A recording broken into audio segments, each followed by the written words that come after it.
At the time, it was pure naivety. But looking back now, I realized there was no other path for me. Books had become my escape.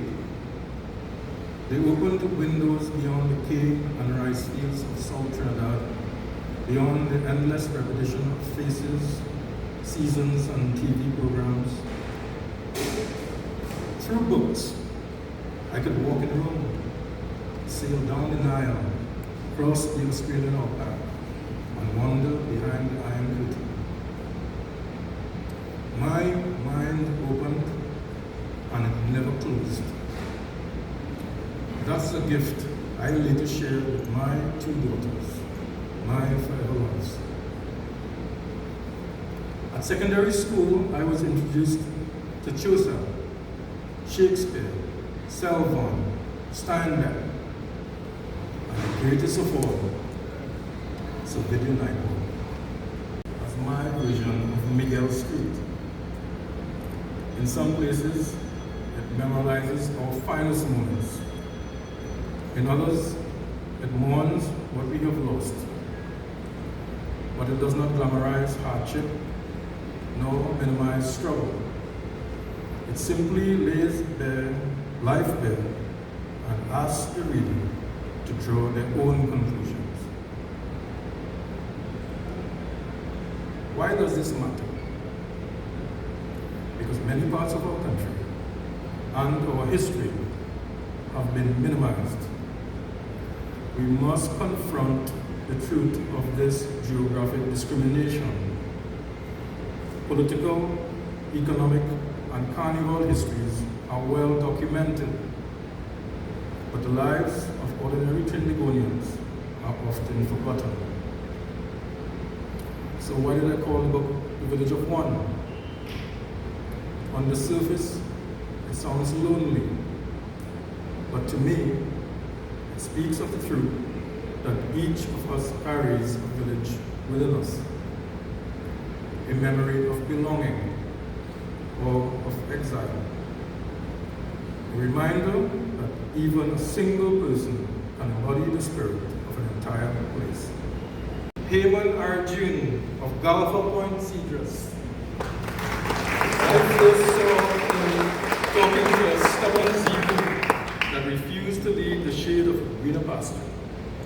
Patient, gentle, he lives by planting and harvest seasons, moon phases, and sunrises. No appointments, no deadlines, he reports to no one.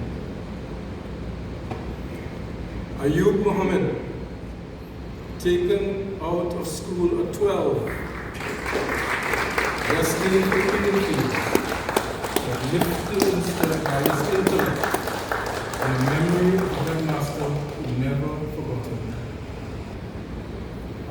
Peter Celestin, the man who came down from the mountain, hard, weather,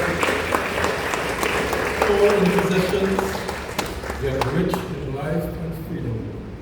He lives with his dogs in a house of salvaged wood, lit by flambeau, cooking by fireside. But you will realize Celestin is one of the luckiest people to ever live on this island. Mr. Wilfred Chongling, shopkeeper, son of Chinese immigrants, people memory and knowledge of Pakistan, my hometown, where rum, rice, and sugar were once sold by the measure, and where every customer's story is as rich as his own. Isidore Tenian, the man who gave the book its name, losing sight now, yet still Ironton, the lost village of Manantia, and the memory of houses, and gardens, and friendships, and the people who made that place. Molly and Augustine Tadia,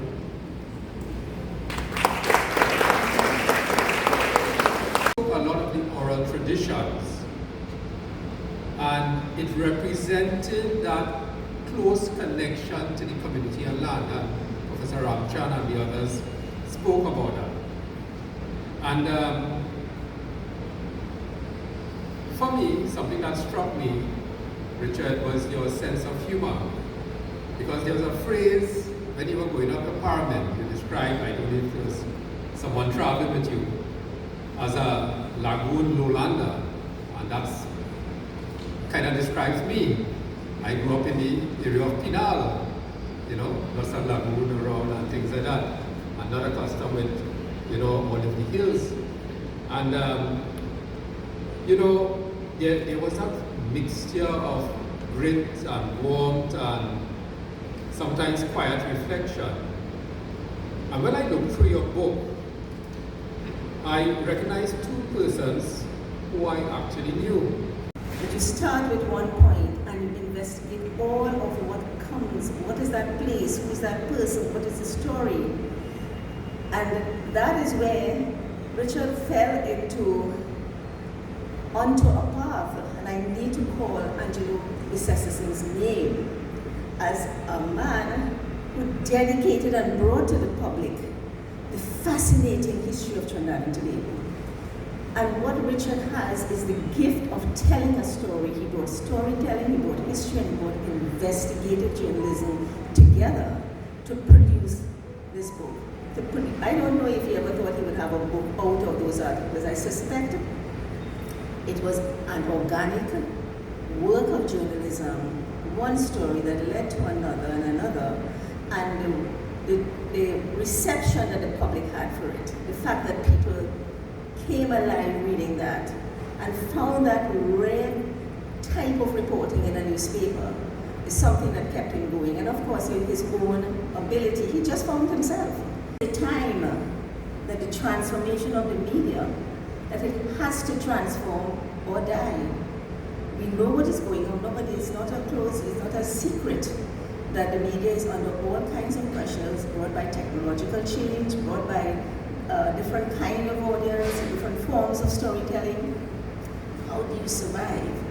I want to be absolutely clear in saying, for those people who bash the media, just imagine a world without the media and that you are at the mercy of social media as your place to find out what is really happening. Just try to think, where will you find anything that you can trust? This is not to say that the media doesn't have its problems, but the responsibility is not necessarily the responsibility of the industry. The media can make money if it wants as an industry, but it is an institution of a functional democracy to pursue the right to know and to know truth. Driven by curiosity, a sense of adventure, and ecological patriotism, to retrieve and to discover unconsidered histories with fresh seeing eyes, and to drill down to the deep and enduring news resident in the worlds around him. The cumulative effect of his essays is akin. Thinking about Akin Hussein and meaning.